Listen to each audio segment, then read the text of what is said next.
राज्यपाल पे कितना भरोसा है डिमांड? देखिए, बात है कि आपको भरोसा हो चाहे नहीं हो, लेकिन आप अपनी बातों को आंदोलन के माध्यम से रख सकते हैं। और इस आज का जो आंदोलन है हम लोग का, जो जैक के माध्यम से जो आपका जो कॉलम होता था जाति जनगणना का, वो कॉलम में देखिए आपको बता देना चाहते हैं, इसको दिखा लीजिए। ये झारखंड एकेडमिक काउंसिल का है, इसमें देख लीजिए कि आपका जो कॉलम होता था हिंदू मुस्लिम सिख ईसाई जैन बौद्ध का है, इसमें से अन्य का जो कॉलम था तो हटा दिया गया। ठीक है, जैसे 2021 में देखिएगा, 2021 में यहाँ पर देखिए हिंदू मुस्लिम सिख ईसाई जैन बौद्ध है। अन्य का जो कॉलम होता था जिसमें आदिवासी अपने धर्म को लिखते थे, उस अन्य का कॉलम ही हटा दिया गया।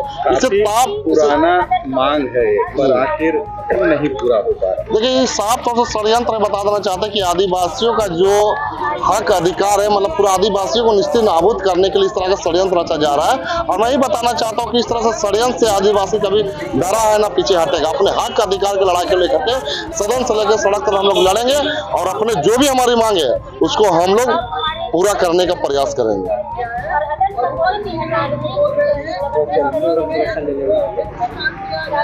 मध्य प्रदेश से यूसीसी का प्रारंभ हो चुका है, क्या कहेंगे आप? हमेशा यूसीसी का विरोध किया। देखिए, अभी जब चुनाव पहुंच रही है तो यूसीसी को अभी लाया जा रहा है। और यूसीसी के बारे में बता देना चाहता हूं कि किसी भी तरीका से यूसीसी आदिवासी के फेवर में नहीं है। इससे पूरी तरीका से आदिवासी समाज को नुकसान होगा। और यूसीसी को मैं कहना चाहता हूँ कि पूरी तरह से खुलकर विरोध आदिवासी समाज और संगठन करेगी।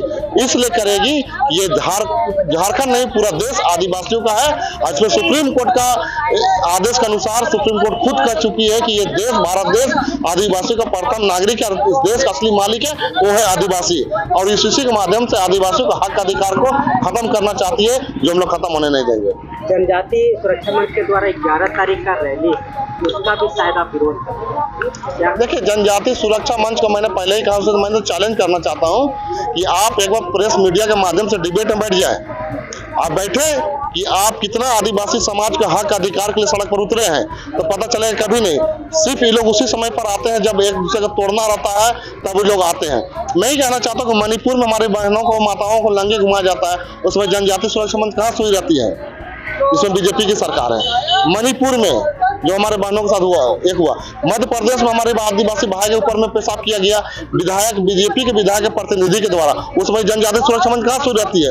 अभी छत्तीसगढ़ में जैसी सरकार बनी बीजेपी की सरकार, वहाँ तो धरने से जंगल लाखों पेड़ काटा जा रहा है। वहाँ पर कहाँ है जनजाति सुरक्षा मंच? वहाँ आदिवासियों को मार पीट करके जंगल से भगाया जा रहा है। अरे जंगल तो पूरे पृथ्वी में जितने भी जीव जंतु है, मानव जीव है चाहे जीव जंतु, सबको ऑक्सीजन देने का काम करती है। लेकिन देखिए, नरेंद्र मोदी जी का जो दोस्त है अडानी और अंबानी, उसको देने का, वहाँ खनिज संपदा देने का काम किया है। उसी ही प्रकार से पूरी राज्य पूरे देश में देखिएगा तो आदिवासियों को कुचला जा रहा है बीजेपी के द्वारा। तो इसीलिए मैं कहना चाहता हूँ जनजाति सुरक्षा मंच अपने आंख को खोले और जमीन को अपना जगाए।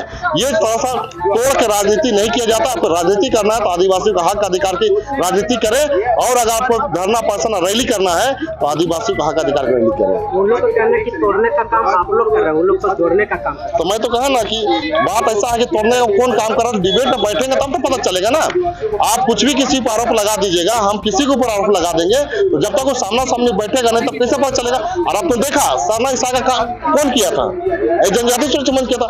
हमने 4 फरवरी जो रैली किया आदिवासी एकता मंच, आदिवासी एकता महारैली, नाम भी आदिवासी एकता महारैली, उससे पता चलता है कि आदिवासी एकता होने का काम है। और डिलिस्टिंग का मतलब क्या होता है? तोड़ने का काम, मतलब सरना को ईसा सला दो, ईसा को सरना सला दो। ये काम जनजाति सुरक्षा मंच के लोग करते हैं। तो तोड़ने का काम वो लोग करते हैं, हम लोग जोड़ने का काम करते हैं। और हम लोग विश्वास रखते हैं कि एक साथ चलो और मंजिल को पाओ।